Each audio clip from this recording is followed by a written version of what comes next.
자, 김태우도 사라졌고 신재민도 일찍 사라졌고 서로 잃어버린 청와대 정모 행정관도 사라졌고 또 서영교도 사라졌고 손혜원도 지금 사라졌습니다. 손석희가 손혜원을 사라지게 만들었습니다. 그리고 오늘 아침부터 손석희도 또 사라졌습니다. 손석희는 지난 목요일 날 밤에 등장해서 이 수요일, 지금 오늘 화요일입니다. 화요일 날 아침에 벌써 사라졌습니다. 이렇게 언론들이 서로 언론의 내부에 관련되는 문제에 있어서는 덮어주는 카르텔. 한 우리 2, 3일만 하고 아는 습게. 자, 그리고 너도 우리 집안의 문제에 대해서 쓰지 마라. 서로 덮어주고 하면서 언론들은 언론 내부에서 벌어지고 있는 비리나 의혹에 대해서는 서로 보도하지 않습니다. 자, 손석희는 홍석현의 아주 회심의 작품입니다. 들리는 이야기로는 홍석현은 거대한 정치적 야망을 가지고 있고 좀 자기가 친해지고 믿을만 하면 그 야망을 밝힌다. 이런 이야기가 있습니다. 손석희에게도 자신의 꿈을 밝혔다고 하고 그래서 둘 간의 합의가 되면서 손석희가 JTBC로 오게 됩니다. 그래서 오늘날 손석희를 저렇게 키우게 만들었고 정권을 하나 작살내고 더 나아가서 모든 시시비비를 가리고 적폐청산에 이 도우미, 괴벨스로 만든 장본인은 홍석현입니다. 자, 홍석현은 자신의 책에서 손석희를 위해 삼고철회에서 공을 들였다. 이렇게 이야기를 하면서 둘 사람의 만남을 마치 유비와 제갈량의 만남처럼 그렇게 미화를 하고 있었습니다. 자, 왠지 그를 포기하고 싶지 않았고 먼 발치에서 보던 대로 깨끗하고 순수한 사람이었습니다. 여기에 이제 가로해가지고 허허허허 조소하는 소리 이렇게 지문을 넣고 싶습니다. 우리는 술잔을 앞에 놓고 이런저런 얘기로 시간 가는 줄 몰랐습니다. 분위기가 무르익다 보니 방송 이야기가 자연스레 나오더군요. 저는 한 번 더 간청해 보았습니다. 한참 생각하던 손 사장이 그럽디다. 모든 걸 믿고 맡겨달라고. 자, 여기서 이 말이 중요한데요.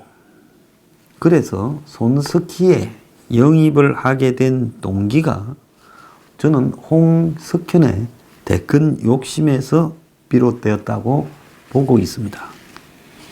홍석현은 자유당 때 장관을 지내다 4.19가 나자 옥살이까지 한 그의 부친 홍진기, 그 홍진기가 TBC 방송국을 이병철의 후원하에 세우지 않았습니까? 그래서 그 TBC가 어릴 때부터 얼마나 힘이 있었는가를 그 권력을, 방송 권력을 익히 이렇게 봐왔고 그래서 그 힘을 이용해서 자신의 한번 대권을 이렇게 가보는 도구로 만들라 했다. 저는 그렇게 보고 있습니다. 홍석현은 주변인들에게 청문회 안 하는 직책에 직접 도전하겠다. 총리함 해봐라니까 청문회가 좀 부담이 된다. 청문회 안 하는 직책에 직접 도전하겠다. 뭐 이런 이야기를 많이 밝혔던 걸로 이렇게 한간에 회자되고 있습니다. 손석희는 JTBC에 와달라는 홍석현의 요구에 대해 부탁에 대해 JTBC는 나한테 이렇게 맡겨라. 내가 잘 키워줄게. 이렇게 이야기를 했다고 들리고 그래서 손을 데려올 때 손에 기사를 빼달라는 말은 절대로 하지 않겠다라는 말을 홍 스스로 외부에 이렇게 이야기를 하고 다녔습니다. 그렇게 나온 것이 삼성에 대해서도 객관적으로 보도하겠다. 그래서 지난번에 2016년 최순실 보도의 과정에서 이 최순실 일가와 삼성간의 그런 유착에 대한 보도가 아마 박근혜 정권을 무너지게 하는 결정적인 계기로 작용을 했습니다. 자, 이 홍은 누나와 나 사이가 껄끄럽지 않게 잘 좀 해주라 이렇게 이야기를 하고 손한테 맡겼다고 이야기를 하고 있습니다. 일부 보수 언론들은 자, 손한테 맡긴 것이 이재용 구속으로 이어질 줄 홍은 꿈에도 생각하지 못했는데 이 손이 일을 그렇게 만들어냈다 이렇게 말을 하지만은 저는 그렇게 보지 않습니다.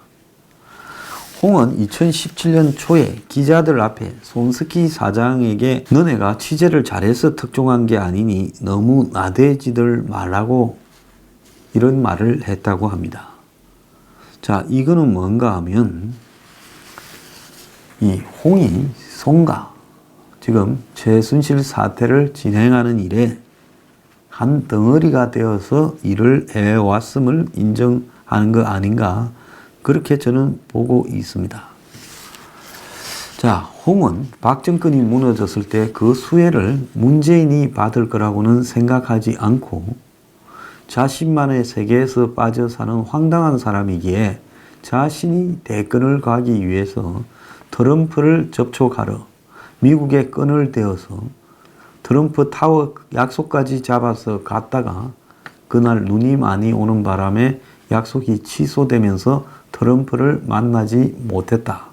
그리고 그때 한국의 기업들 상당수는 자기가 영향을 가지고 있다. 이런 이야기까지도 이렇게 문서들로 왔다 갔다 했다. 이런 말들도 지금 나오지 않습니까? 자, 미국의 선데이 저널이 그런 뉘앙스로 보도를 했죠. 자, 결국은 손은 박근혜 정권이 무너지기 전에도 이 박근혜 정권에 대한 공격을 많이 했습니다.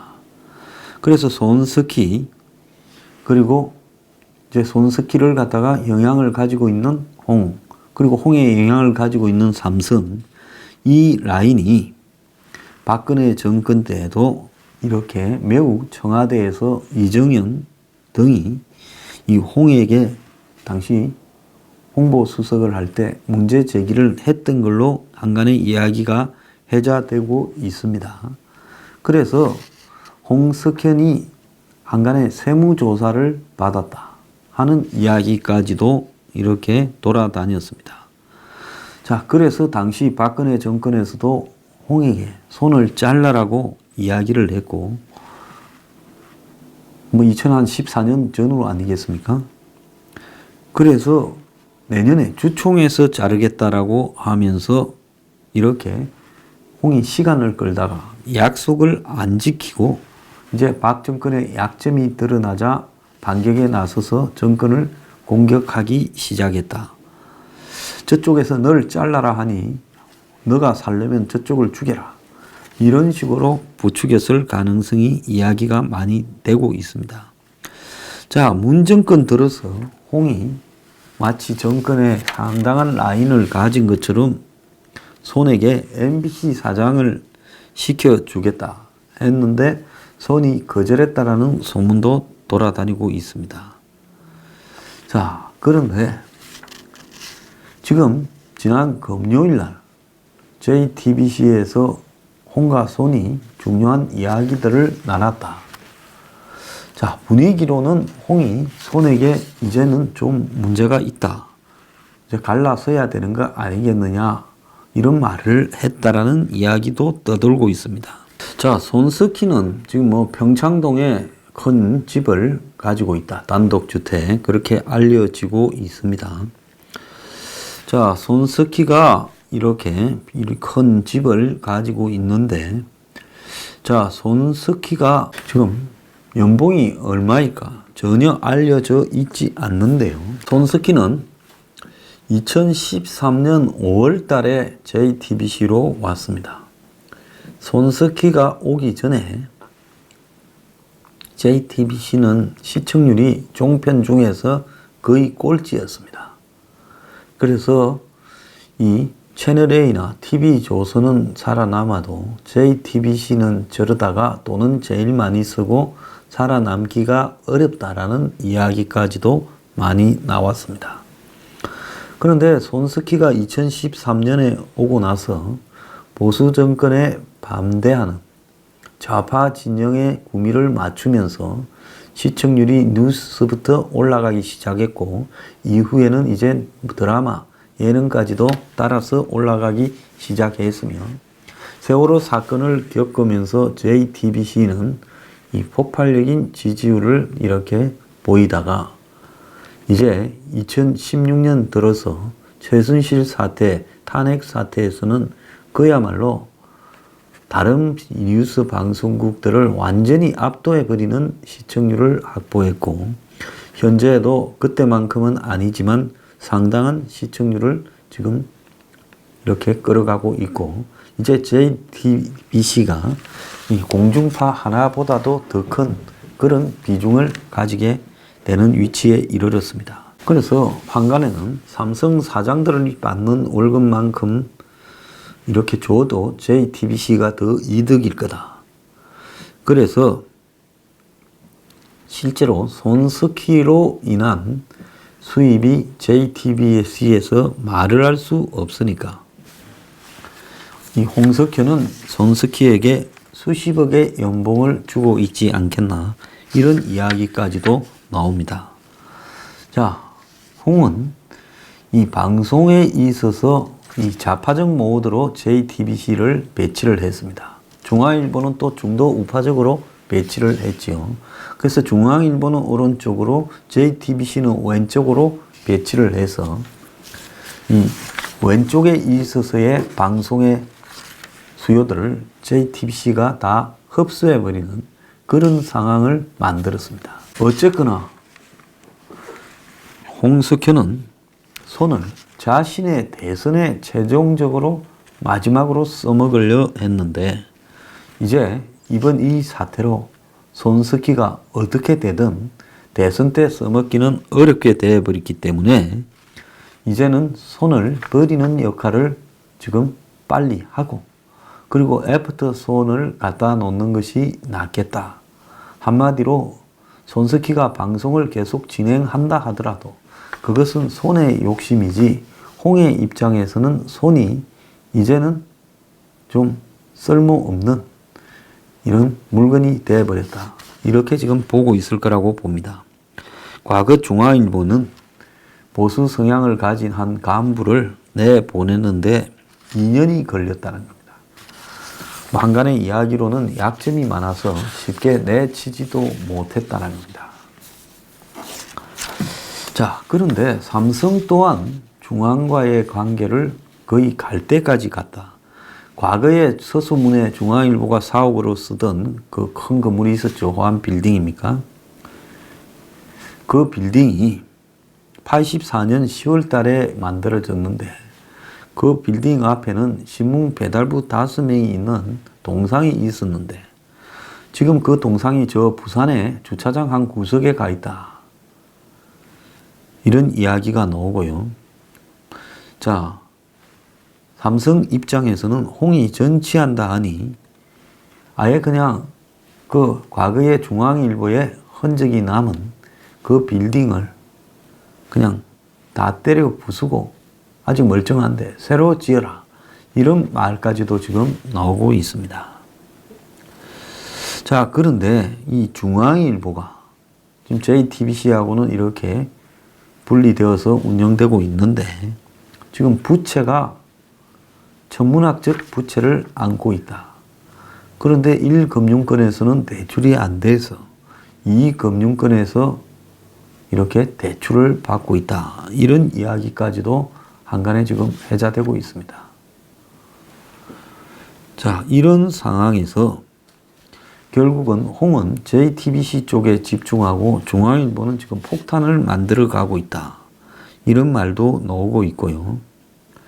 그래서 지금 JTBC 건물은 10층짜리 홍석현의 개인 빌딩에 들어있다. 이렇게 이야기를 합니다. 그런데 이참 사주의 개인 빌딩에 들어 있으면 중앙일보가 임대료는 어떻게 처리하는지 궁금할 뿐입니다. 자, 홍이 아마 대권에 나가게 되면 중앙일보는 만약에 어떻게 될 것인가? 그것도 아주 궁금하고요. JTBC는 어떤 행보를 취할 것인가? 자, 홍은 분명한 것은 중도 좌파적 관점에서 대권 후보를 하려고 할 것이다. 왜냐하면 홍은 보수 진영에서 지난번에 탄핵의 일 때문에 어떤 행태로든 이 대안으로 거론되기는 이제는 거의 불가능하다. 그러니까 중도 행보로 가다가 나중에 좌파 진영에서 후보가 없었을 때 홍이 해보겠다 생각을 할지 몰라도 이 또한 홍의 거대한 착각이지 않겠는가, 저는 그렇게 봅니다. 자, 홍석현은 총리를 하려고도 생각을 했던 걸로 보입니다만은 홍석현이 총리를 하게 될 때 청문회를 과연 통과할 수 있을 것인가? 지금 거의 불가능하다고 보고 있습니다. 그래서 본인도 청문회를 거치지 않는 자리, 총리 이상의 자리 중에 청문회 거치지 않는 것은 대통령밖에 더 있습니까? 그래서 홍은 한샘의 이 사주가 만들었다라는 여시제에 그 사람은 빠졌고 이제 홍의 조직처럼 이렇게 되어 가는데 이 여시제가 지금 홍석현의 아지트가 되었다는 겁니다. 그리고 이광재 전 지사가 지금 마치 홍석현의 장자방처럼 이렇게 하고 있다는데 이 또한 진노와 홍의 만남, 이것도 좀 상당히 의아스럽기도 합니다. 원래 이 뉴스가 가장 인기가 있었던 것은 사람들이 KBS 뉴스를 재미없는 공영방송의 뉴스라고 생각하지만은 실제로 저녁에 방송 3사, 공중파 3사 중에 KBS 뉴스 시청률이 압도적으로 높습니다.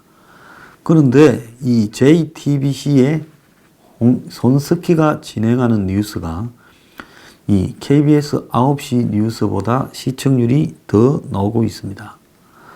자, 그래서 손석희가 마치 좌도우도 아니고 정의를 지향하는 중립적인 뉴스인 양 이렇게 이제 알려지게 되면서 젊은 사람들이나 호남, 더 나아가서 좌파 진영에서는 공중파와 종편들이 보수 정권에 대해서 입을 닫고 있을 때, 세월호에 대해서 이렇게 말하지 않을 때 마치 손석희가 기자 정신으로 세월호를 말하고 또 최순실을 거론하면서 광화문 촛불을 끌고 갔다.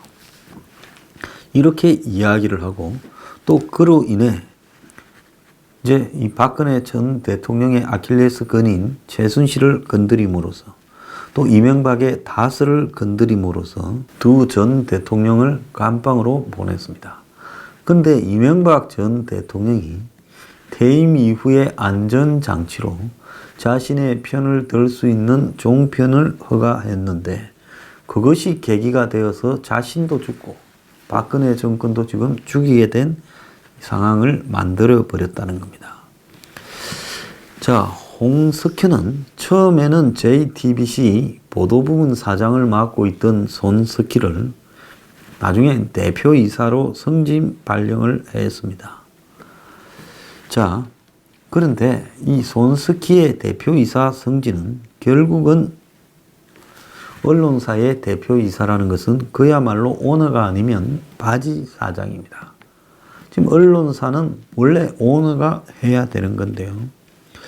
자, 이 대표이사는 보도부문 외에 온갖 일을 다 해야 되는 그야말로 이 설거지 하는 일이 훨씬 많을 수 있습니다. 자, 중앙일보 출신 보도국 간부들이 굴러온 돌 손석희를 왕따시키고 오늘 일가 그리고 더 나아가서 정권의 관계 이런 쪽에 집중을 한다면 손석희는 더 할 일이 없어질 수도 있습니다. 그래서 손석희는 연봉을 많이 받으면서 그냥 사장직에 만족하는 것이 지금 자신의 갈 길이었는데요. 몰랐습니다만은 작년 11월 달에 들어갈 때 JTBC 보도부문 사장, 이거는 그냥 보도국장인데 이름을 사장으로 해준 그런 거라고 봐야 됩니다.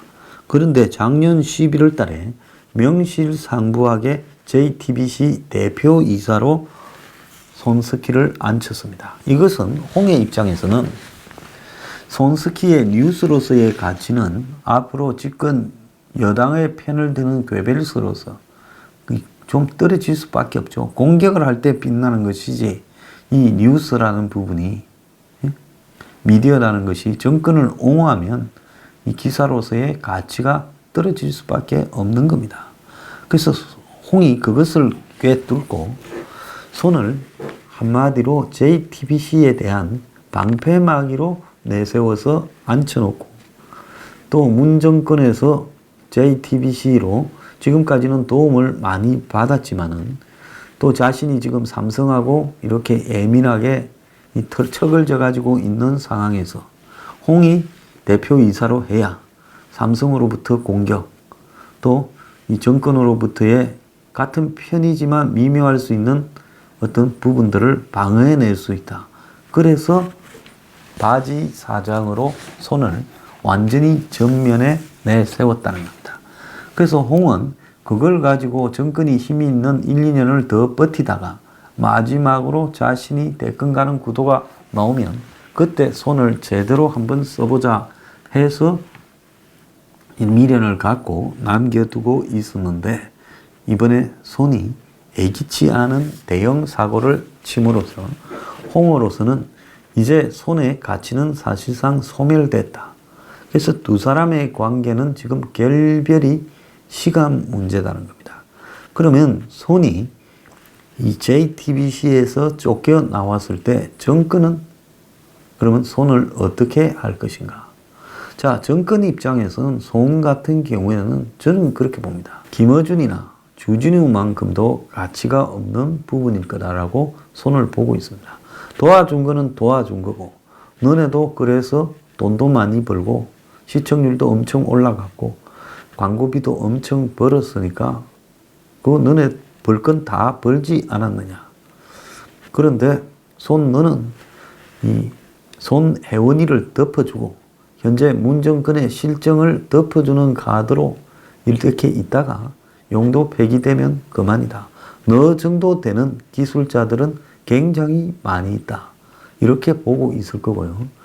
또 대한민국의 언론연을 비롯한 언론계의 좌파, 또 MBC나 KBS 같은 이런 진정부 언론 간부들, 이런 사람들은 손에 대해서 바라보는 시각이 상당히 질시와 폄하로 이렇게 되어 있습니다. 그렇기 때문에 손이 JTBC를 나와서 이제 언론계에서 할 수 있는 일은 나이로 보나 또 견제로 보나 거의 끝났다라고 보이는 겁니다. 그래서 문정권의 개별서 손석희는 그야말로 마지막까지 정권을 위해서 손혜원을 등을 덮어주는 카드로 수명을 다하고 뉴스를 언제까지 진행하는가 하는 것은 홍석현과 손석희의 밀고 당기기가 끝났지 않기 때문이지 사실상 손의 수명은 끝났다라고 보고 있습니다. 자, 손석희, 공정 언론을 지향한 최종 자신의 말로가 이렇게 끝날 거라고는 생각하지 못했을 겁니다.